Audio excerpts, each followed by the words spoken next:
What is up, Buffalo Fanatics? Z-Bot, Rico. It's Rico and Bot on the BF Tailgate, powered by BetUS. We are just 15 minutes away from kickoff in Orchard Park. The Buffalo Bills taking on the New England Patriots in what week are we in now? Week 16 in the NFL season. Baby. Oh, it's bittersweet, Rico.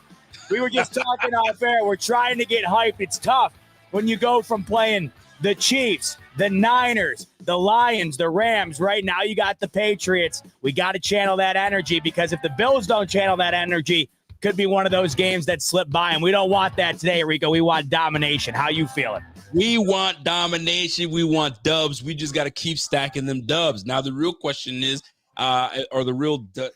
conversation is, with the Chiefs looking like they're probably going to keep that number one seed because they look like they're getting better, getting stronger. Are the Bills best to just chill with the number 2 seed? That's been the conversation. 2, or do we keep fighting for the 1? Obviously, you want to get the 1, but the 2 doesn't seem so bad if things play out the way they're supposed to play out. That's number 1. Number 2, did you see the inactive list? Are you surprised? Let's talk about it. I don't know if you have it up. If you don't, I'm going to bring it up right this second. Pull it up for me. As you pull it up, I'll pull up real quick right now over on BetUS what the Bills are projected to win by today. 14 points. The Bills are favored by today against the New England Patriots. To your point, Rico, maybe that plays into how you view this one going. The inactive list, what the Bills might be playing for, but right now the Bills are a 14-point favorite. The Bills have won 5 games this year. They've played 14. So over a third of the games they've played this year, Rico, they have won by more than 14 points. So if you think the Bills are going to dominate today, you might think 14 is a lot. It might not be. It might be less than what you're thinking it could be based on what the Bills have done this year. So if you want to get in on the 14, you can do that on BetUS. The promo code's YouTube150. That'll get you 150% sign-up bonus, up to $2,000 on your first deposit, 125% bonus on your next 2 after that. But Rico, this inactive list might play into how you view that 14-point line. Talk to me about it. Listen, this inactive list is kind of like, let's take a look at it. First and foremost, Curtis Samuel. That's one name that I did not anticipate to be on the inactive list, but he is. Apparently, he's nursing some rib injuries. Got DeMar Hamlin still out. Taylor Rapp still out. I think these 2 inactives are more precautionary than anything. Get healthy. We're playing a team that essentially we should be able to take care of. Have your rest. Rasul Douglas, yet again, out. Matt Milano on the injured list. Right now, he's inactive. They're giving him time. Tyler Gribble just returned, and Dwayne Carter, inactive. He didn't have a great week last week. Is it because of the shuffle that we must do? Here it is. So what do you make of the Milano being inactive? Well, if you look at the linebacker position, straight back, Dorian Williams returns to the starting lineup alongside Terrell Bernard.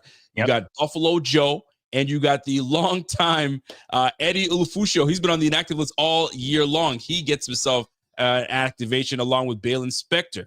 But the more interesting part to me is looking at our defensive backfield, right? So Kyrie Elam will probably most likely share duties alongside, obviously, Jamarcus Ingram.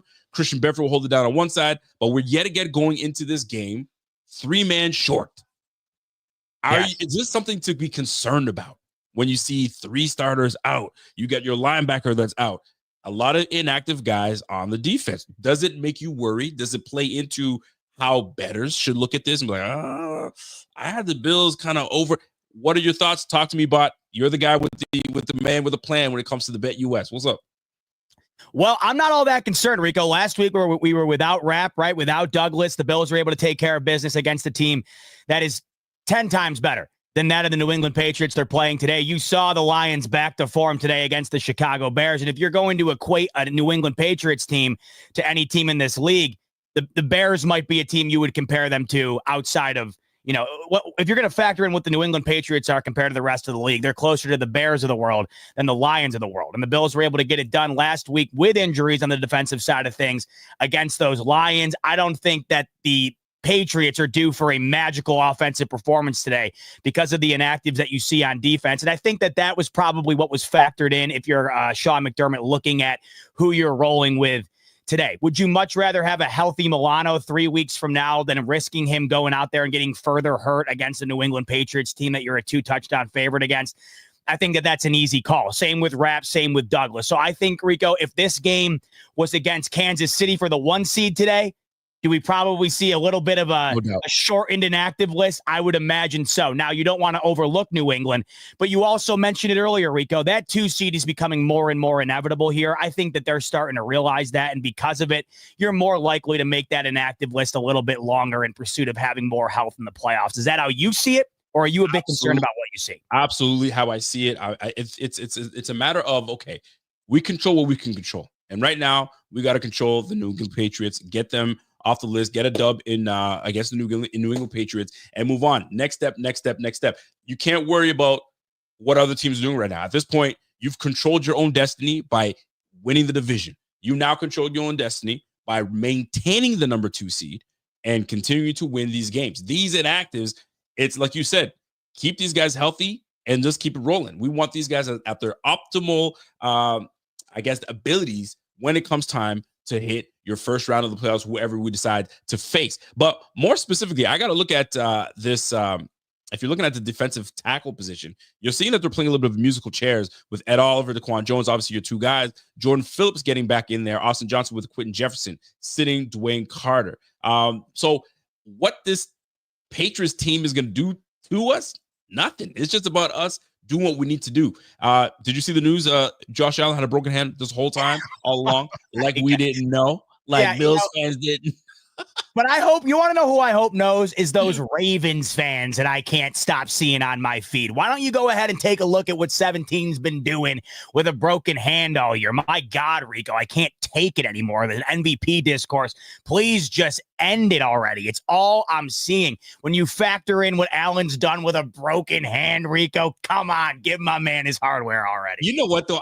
This is why I feel like this is kind of like a WWE-ish type of discourse, because we knew, you knew, the whole league knew he had a thing on his hand this whole time, but you wait until week 16 to disclose that my man had a broken hand. So that pretty much solidifies him winning the whole MVP, because he did all this with a broken hand. Oh, how crazy is it? He's so durable. That just leans him over to it. But it's a fun conversation. It's going to continue right until week 18, to be honest with you, because Lamar Jackson, say what you want to say about the man. He's playing good ball. But here's the deal. With little time left in this game, Patriots, they're in disarray. Like I'm talking to a buddy of mine that's telling me, listen, and shout out to my man Maybach Mel. He's telling me they want the coach gone. They want offensive coordinator gone. They want Kraft to just reshuffle this whole thing. I mean, you just brought in the head coach, and now you want him gone. It's a mess. And now it's about they want Vrabel. If they can get Vrabel, if they can get Josh McDaniel back together, those 2 leading the way, that's what the conversation is, but that's not till next year. We're talking about this year. We're talking about right now, this game coming up. How do you see this game going? Is this, because it's a divisional game, is this one of those games where they're going to give us issues no matter how you want to see it? I mean, if you look at the Cardinals and Panthers, are crying out loud, right down to the wire. Right down to the wire. So is this one of those games where you're like, if you sleep on this team, these Patriots come in and squabble, and we squander opportunity to solidify and nail down that number 2 spot? Any worry on your end in terms of the letdown from the Bills? No, I can't say that there is. Look, last year I said the same thing. I was at the game in New England, walked out of there with my head held very low, Rico, after Mac Jones beat the Bills in New England last year. Here's the thing. We're going into week 16 here, Rico, and like you said, any divisional game, you throw the records out. This is a whole New England team. It's a new coach. It's a new quarterback. You could barely name guys on the roster, I feel like, at this point. That's why everyone wants to shuffle the deck. I don't get that. Who in their right mind expected New England to have a good year? Now, all of a sudden, it's because of Gerard Mayo, and it's because they don't have the proper staff in place to succeed. They didn't have the proper personnel in place to succeed this year. So I don't know how all of a sudden everybody wants to reshuffle the deck when everyone knew this was going to be the outcome. You got a rookie quarterback going up against Sean McDermott today. That doesn't usually bode well for the rookie quarterback in question. Right. I mean, I understand it's a divisional game. I understand New England's playing for pride now, and they're going to want to go out there and get a W in a situation where they can look back and say, hey, look what we were able to do at the end of the year. But man, it's really tough for me to find a way to be worried right now, Rico, about these Bills going into this game. The Patriots have struggled against just about everybody that they've played this year, and the Bills are on an absolute tear right now. The one thing I'm worried about, Rico, not extending that 8-game streak of 30 points to 9 and breaking the NFL record. That is what I'm rooting for today heavily. I want to see these Bills make history today against the Patriots. I mean, listen, they flexed the freaking game from 1 to 4. There's no other reason than for that reason other than to see the Bills yet again break another record. Josh Allen seems to be in the headlines every other freaking week because of what record he's breaking from. He's going to be the first quarterback in 3 years or fourth quarterback in 4 years. And listen, this is going to be the first team to do it in a long time, to do 9 games straight of 30 points.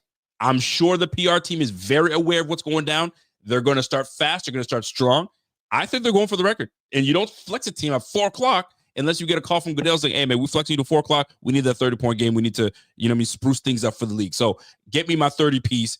And we'll treat you guys good going forward. Maybe that treats us into a Lombardi. Who knows? But I see nothing changing. 30 points is on the board. Don't forget, Josh is still trying to nail down that MVP. So he's got to keep performing. Right. And he's going to perform.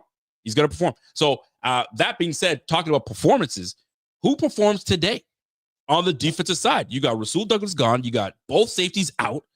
Who is going to be your defensive performer that stands out and solidifies this defense as being the next man up type defense, right? A tough depth defense. What do you got?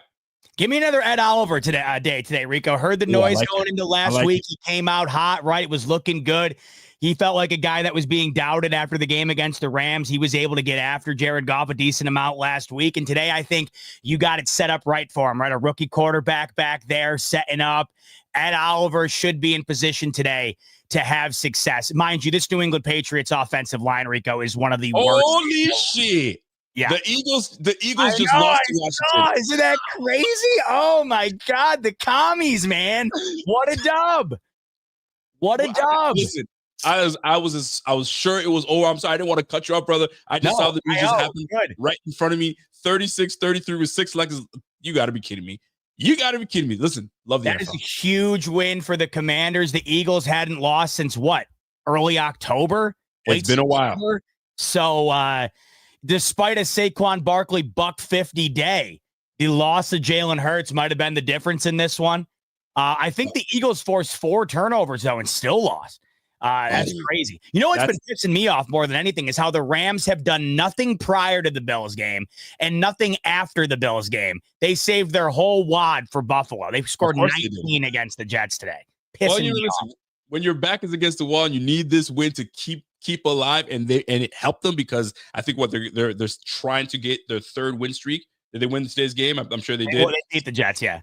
Well, there you go. So they're on a heater. They're on a 3-game win streak. You got to keep it. You got to give it to the Rams. But you see, I'm seeing some upsets, right? So obviously, the Baltimore Ravens almost had a chance to kind of lose to them, but then Russell Wilson became Russell Wilson. But upsets. I mean, listen, the Tennessee almost pulled one against the Indianapolis Colts. It was 38-7. I think it finished 38-30. Listen, I don't get it. So the reason I bring this up is because I all these little Carolina and Cardinals going at it. Bills don't play around and let these teams hang around and pull one of these things. We got to nail it down, finish it down, and go from there. Listen, we're 2 minutes away from the game. Start of the game. What's the final? What's your prediction? What are you seeing? Listen, we got to hit 30. So I'm going to say 30. I say 34,